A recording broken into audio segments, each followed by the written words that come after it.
There's a quiet absence inside some hearts, a hollow echo that whispers more than it shouts. You might feel it as distance, a careful keeping of space, even from those you love most.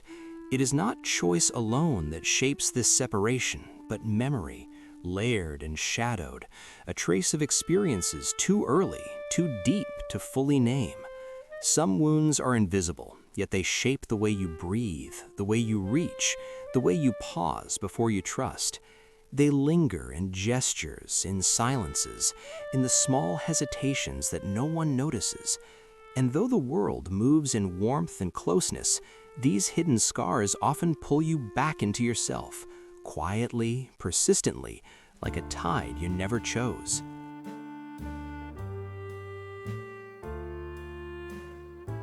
There is a subtle pause before you speak, a hesitation that feels almost invisible, yet it carries the weight of a long, unspoken history.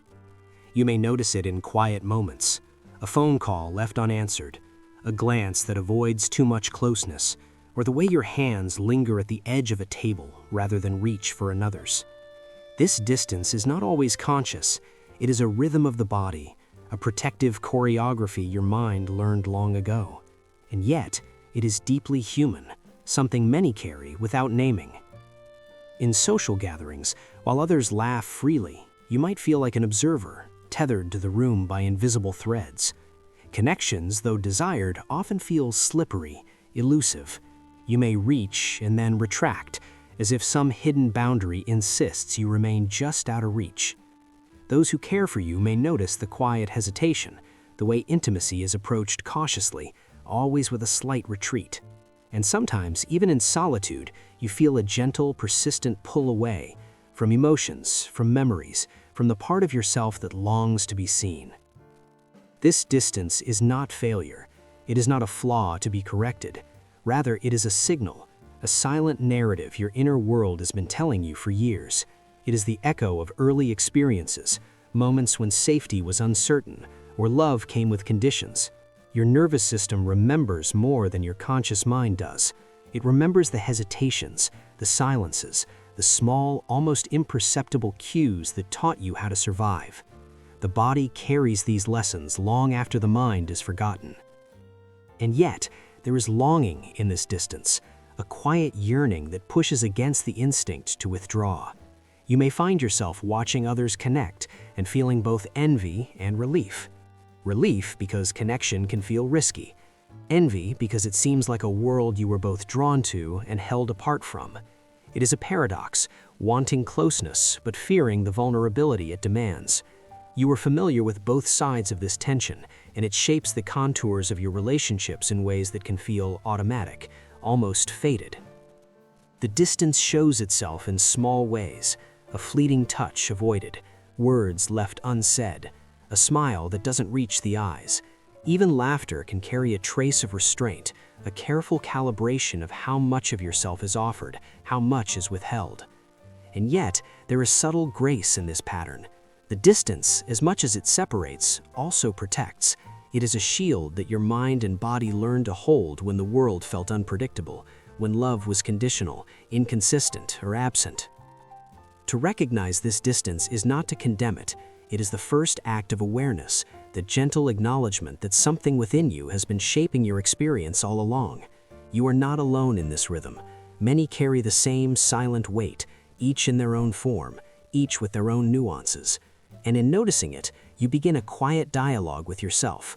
You start to see the distance not as a barrier, but as a story waiting to be understood, traced back to its origins, and eventually, perhaps, softened. It is here, in this recognition, that the journey begins. The distance you feel is both a reflection of what has been and a doorway to what might be. It is a subtle invitation to witness your own inner landscape, to trace the patterns that have guided your heart, and to glimpse the possibility of connection without judgment, without pressure, and without haste. The distance you feel now is not sudden. It is the quiet sediment of early years, layered in moments too small to always remember, yet too profound to forget. Childhood is where the nervous system first learns the rhythm of safety and threat, of closeness and withdrawal. When warmth was inconsistent, when attention was conditional, when words were scarce, the body adapted. It discovered subtle ways to survive, ways that often require retreat before connection, hesitation before trust. These adaptations are not flaws, they are survival strategies. But over time, they shape the way the heart meets the world. For some, emotional distance begins with absence. A caregiver preoccupied, distracted, or emotionally unavailable leaves traces that the mind records in silence. A child learns early that their feelings, their need for comfort, might not always be met. Even the gentlest neglect, moments when attention wavered, when a question went unanswered, can leave echoes. These echoes live in the body, in posture, in breathing, in the instinct to protect oneself before reaching toward another. Other wounds come not from absence, but from unpredictability. Perhaps love was present only on certain terms, or warmth was punctuated by disapproval. The child learns to measure affection, to test boundaries, to anticipate rejection. A smile could be met with praise or with criticism. A question might bring attention or irritation. Slowly, the child begins to internalize a cautious approach. It is safer to hold back, to withhold parts of oneself, to walk gently through relationships so as not to disrupt the fragile balance of love. Even moments of overt conflict can leave subtle marks. A harsh word, a sudden outburst, or the tension of unspoken expectations teaches the body to notice danger in intimacy. These early experiences are stored not only in memory, but in physiology. The heart, the lungs, the gut, they all remember. The nervous system carries a catalog of cues, a tightened chest, a shallow breath, a quickened pulse, alerts that were once life-saving, and they persist, often unconsciously, into adulthood. These childhood roots are rarely simple. They're entangled with love, desire, and longing. The same hands that withheld comfort also held you close in moments of care. The same voice that occasionally judged also offered laughter, play, and warmth. This complexity is why emotional distance is not easy to trace. It is woven into the texture of relationships that were both protective and imperfect, tender and inconsistent. Understanding the origin of distance is not about blame. It is about tracing a pattern, noticing the invisible threads that connect early experiences to present-day reactions. It is about recognizing that what feels automatic, hesitation before vulnerability, retreat in the face of closeness, was learned. It was learned as a way to navigate a world that sometimes felt unsafe or uncertain. And it is also learned as a way to preserve a sense of self when external validation was inconsistent. In acknowledging these roots, you begin to see distance not as a personal failing, but as a story of adaptation. Every guarded glance, every pause before speaking, every protective step back from intimacy is an echo of a younger self seeking safety. And in that recognition lies a gentle compassion for the child who needed to survive and for the adult who still carries that child quietly within. Childhood does not define the totality of your experience, but it leaves fingerprints on the heart, subtle patterns that shape perception, expectation, and desire. By tracing these patterns, by bringing awareness to their origins, the first layer of understanding unfolds. The distance, once mysterious and isolating, begins to feel like a known terrain, a landscape that can be explored, reflected upon, and eventually approached with kindness. The distance you feel is not only a story of childhood memories, it is also a story written in the biology of the body. Your nervous system, your brain, even your heart, carries the imprint of early experiences, translating uncertainty into instinctive patterns of withdrawal and caution. This is not imagination, it is neurobiology. Science offers a lens through which the subtle dance of protection and hesitation becomes understandable, almost inevitable. Attachment theory provides a map. In childhood, the emotional bond with a caregiver shapes the way the brain responds to closeness and separation. When care is consistent, the nervous system learns safety. When it is inconsistent, it learns vigilance. For those who experienced unpredictability, the brain develops patterns of emotional regulation designed to reduce risk. These patterns are often invisible: a slight hesitation in conversation, a pause before intimacy, a subtle monitoring of others' moods. They are survival mechanisms encoded in neural pathways long before conscious thought emerges. The amygdala, that sentinel of emotion, plays a central role. It reacts to perceived threat, social rejection, criticism, the absence of affirmation, with the same urgency as physical danger. In someone who grew up with unpredictable emotional responses, the amygdala may trigger withdrawal before closeness can fully register. It whispers caution, and the body obeys, even when the mind longs to reach out. Meanwhile, the prefrontal cortex, the seat of reasoning and reflection, can only slowly learn to temper these instinctive alerts. The result is a tension, a heart that wants connection paired with a body that hesitates. Stress hormones, too, are involved. Cortisol surges in moments of perceived rejection, subtly reinforcing patterns of self-protection. The more frequently early experiences train the body to anticipate unpredictability, the stronger these automatic responses become. Over time, withdrawal is reinforced. It becomes a habit encoded not only in behavior, but in the physiology of the nervous system. Small gestures, silences, even posture, all bear the imprint of this conditioning. Emotional distance is further maintained by what psychologists call internal working models. These are mental maps of how relationships function, learned early and carried forward unconsciously. If a child learns that expressing need leads to disappointment, the adult brain may continue to predict disappointment in similar situations. The result is a cautious, measured approach to intimacy, one that feels protective but often limits the fullness of emotional connection. Even memory itself interacts with this pattern. The hippocampus stores experiences along with their emotional context, reinforcing the association between closeness and uncertainty. Past hurt subtly colors present perception. A smile may be misread, a pause in conversation interpreted as rejection. The brain, conditioned by repetition, filters reality through the lens of earlier experience. And yet, this is not destiny. It is pattern, learned, and therefore modifiable, but only with awareness and patience. Science does not diminish the human experience, it illuminates it. Understanding the biology behind emotional distance transforms it from a personal failure into a reflection of adaptation. The mechanisms that once ensured survival may now feel limiting, but they are not malicious. They are echoes of an intelligent system designed to protect. They reveal the remarkable ways the body and mind collaborate to navigate uncertainty. And in this knowledge lies a subtle relief. The distance you feel is not a choice made from indifference or coldness. It is a rhythm learned for protection, a song your nervous system sings in minor key, responding to a world that once felt unpredictable. By seeing it through both the lens of psychology and biology, you begin to perceive distance not as an obstacle, but as a signal, a marker of experience, a pattern with roots, and a path toward understanding. The distance you carry is rarely a simple story. It is a tension, a push and pull, a quiet negotiation between the part of you that longs for connection and the part that fears it. You may notice it in your own thoughts, the desire to reach out to someone paired with hesitation, the wish to be seen mingled with the instinct to withdraw. This inner conflict is neither failure nor weakness.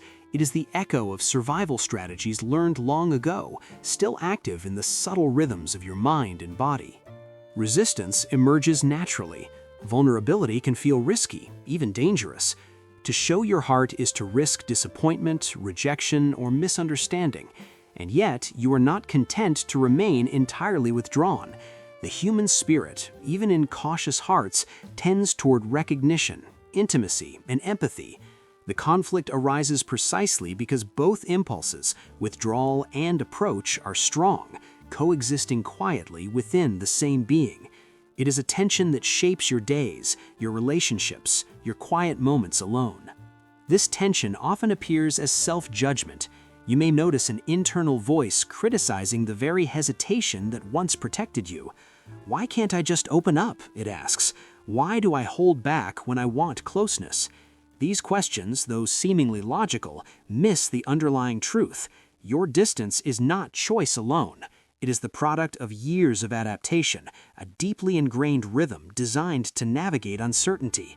Judging yourself for it only adds another layer of tension, another layer of resistance.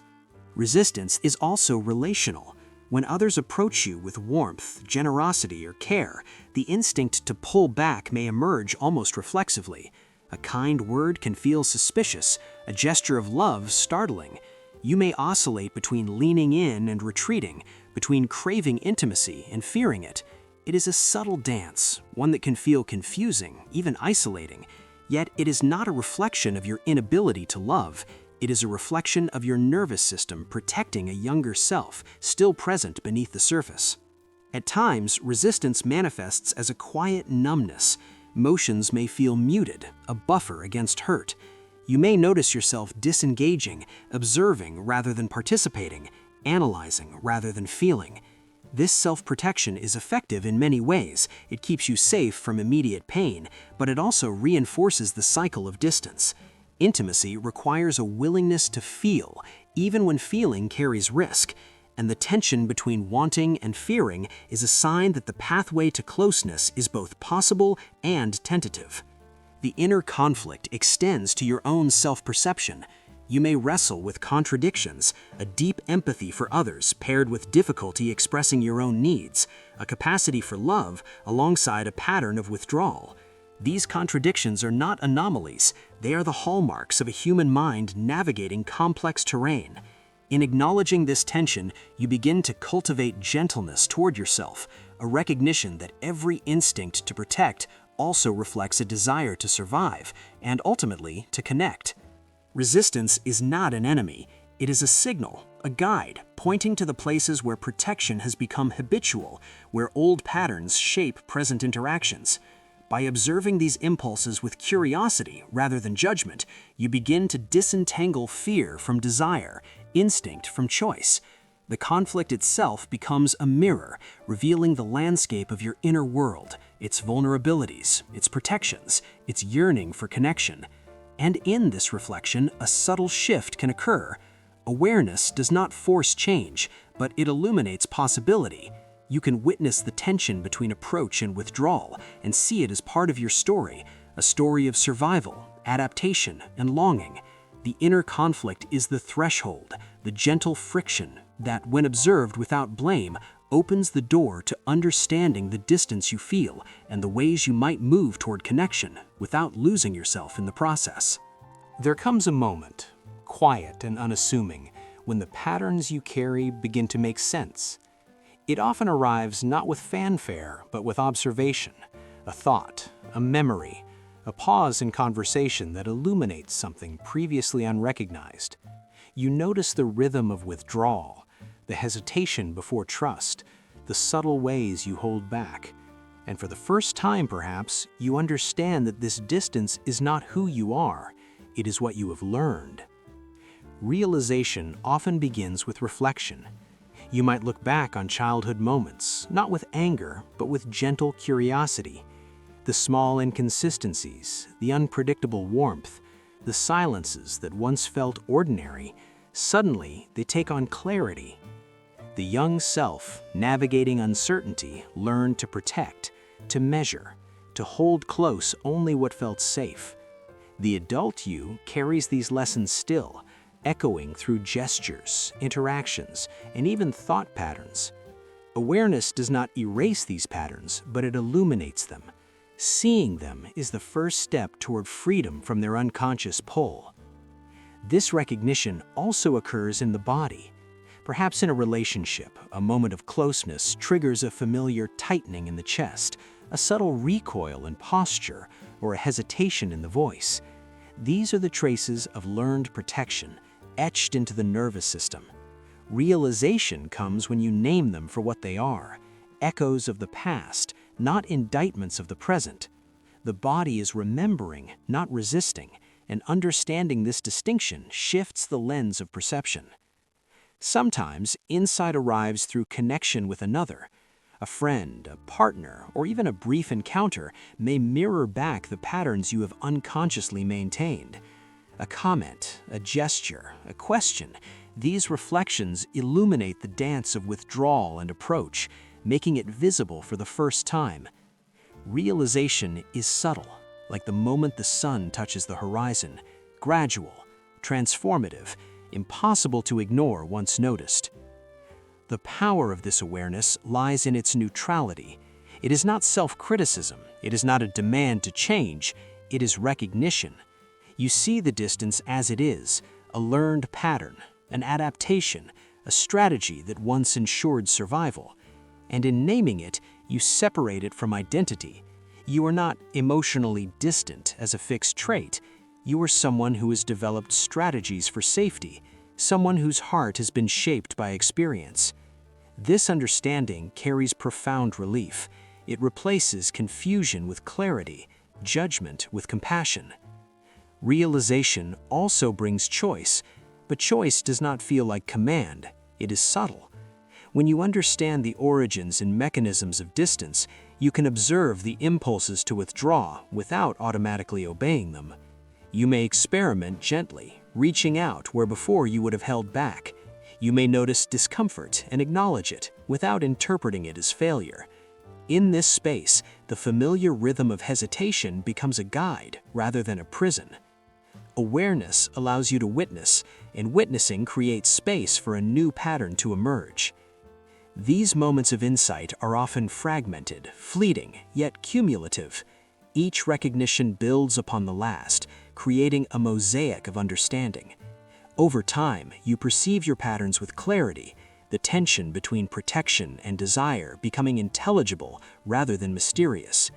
And in this awareness, the first whispers of transformation appear, not as dramatic change, but as subtle permission to feel, to connect, to linger in presence without fear, to honor the past without being bound by it. Realization is not an endpoint, it is a threshold, a gentle illumination that guides the way forward. The distance you once carried unknowingly becomes a map of protection, resilience, and longing. And with awareness, the journey toward healing, integration, and connection begins. The quiet recognition of your patterns is both a revelation and an invitation, an opening toward the possibility that distance need not define the totality of your relationships, nor the fullness of your own heart. Healing does not arrive suddenly. It rarely enters like a wave of clarity or a flash of insight. Instead, it unfolds quietly, in small gestures, subtle shifts, and gentle recognitions. Integration is not about erasing the past. It is about weaving it into the present in a way that allows the heart to soften without losing its sense of self. It is learning to inhabit the distance without being confined by it, to hold the protective rhythms of old while allowing new patterns to emerge. The first step in this process is presence. Presence with yourself, with your body, and with your emotions. You may notice tightness in your chest, a hollow in your stomach, or a hesitation in your voice. These sensations, once signals of danger, can become guides. By observing them without judgment, you cultivate awareness. Awareness allows old patterns to reveal themselves, not as flaws, but as survival strategies that once served a purpose. And in this gentle recognition, the heart begins to release tension, even if only in small increments. Integration also involves curiosity toward relationships. You may experiment with reaching out, allowing a little more of yourself to be seen, even when fear lingers. These moments are delicate and often accompanied by hesitation. Yet each attempt, no matter how small, becomes a thread in a new tapestry of connection. It is not about forcing intimacy or rewriting history. It is about gently expanding the spaces where trust can grow, and noticing what unfolds when the mind and body are allowed to stretch beyond old boundaries. The practice of self-compassion is central. You may recall the young self who once learned to retreat, who once needed to protect against unpredictability or absence. By holding that child with kindness in your awareness, you soften the grip of past patterns on present experience. Self-compassion does not erase distance, but it transforms it from a source of tension into a source of understanding. It allows the nervous system to gradually recalibrate, to recognize that not every closeness carries danger, and that vulnerability, when approached gently, can be safe. Integration is also rhythmic. Healing is not linear. It ebbs and flows like a tide. Some days, distance may feel insurmountable, old reflexes pulling you back into familiar patterns. Other days, small connections, an unexpected gesture of warmth, a conversation that feels safe, can illuminate the possibility of something different. By observing these cycles with patience, you learn to ride the waves rather than resist them. You learn that progress is not perfection, and that the presence of old patterns does not negate the emergence of new possibilities. Over time, integration leads to subtle shifts in perception. Where distance once created confusion, it now becomes a language you understand. You can trace the origins of hesitation, recognize the interplay of fear and desire, and respond with intention rather than instinct alone. Emotional closeness becomes a practice rather than a gamble. You begin to inhabit relationships with a quiet confidence, aware of your patterns, gentle with your vulnerabilities, and receptive to the possibilities of connection. Healing also expands outward into the way you move through the world. You notice subtleties, the warmth of a stranger's smile, the resonance of a shared story, the small joys of being seen and seeing in return. The inner tension softens, replaced by a sense of coherence, a rhythm that integrates both protection and openness.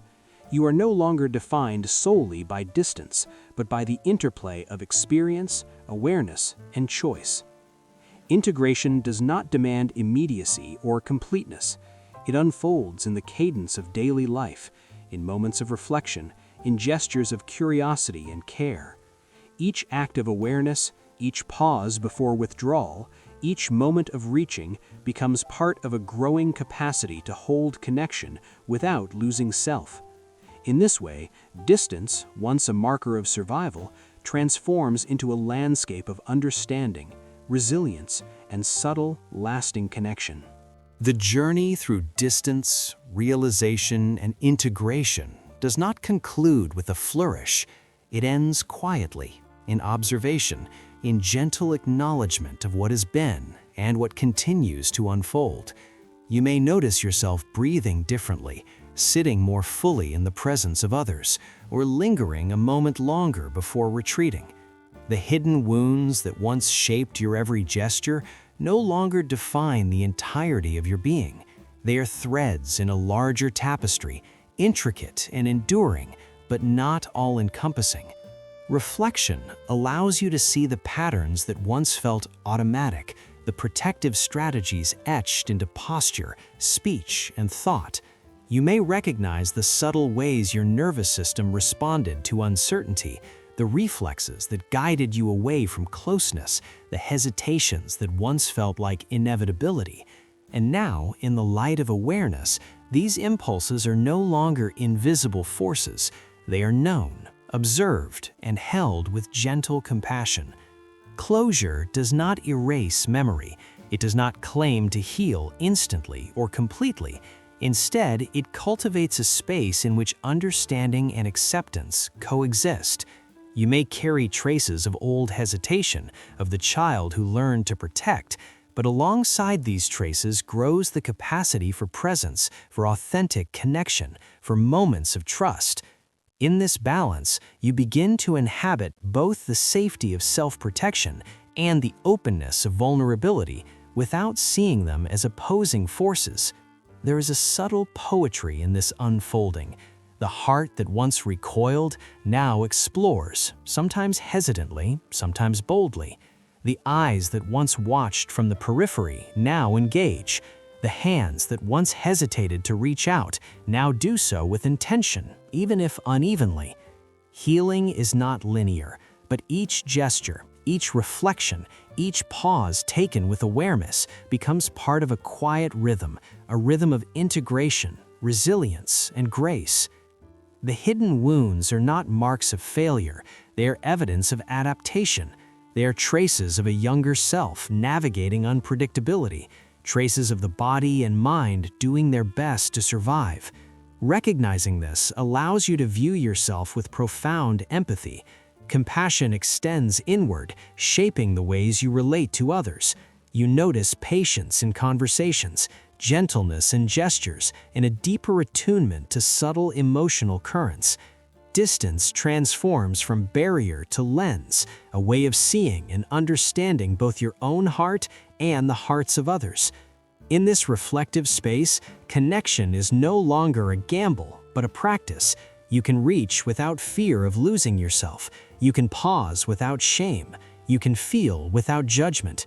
And in these acts, small and often unnoticed, the body relearns safety, the mind reconfigures expectations, and the heart opens incrementally to intimacy.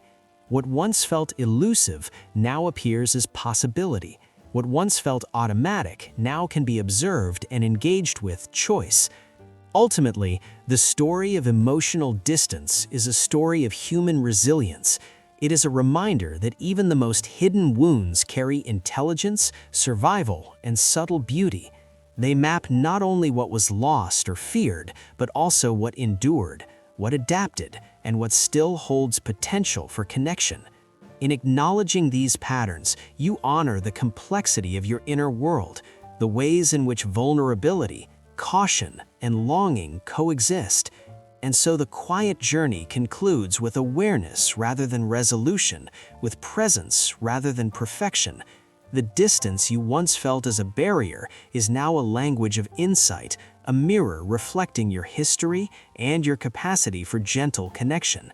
You carry both shadow and light, hesitancy and courage, protection and openness, and in holding all of it, you move through the world with a subtle grace, bearing witness to yourself and to the possibility of connection that emerges not by force, but by gentle unfolding.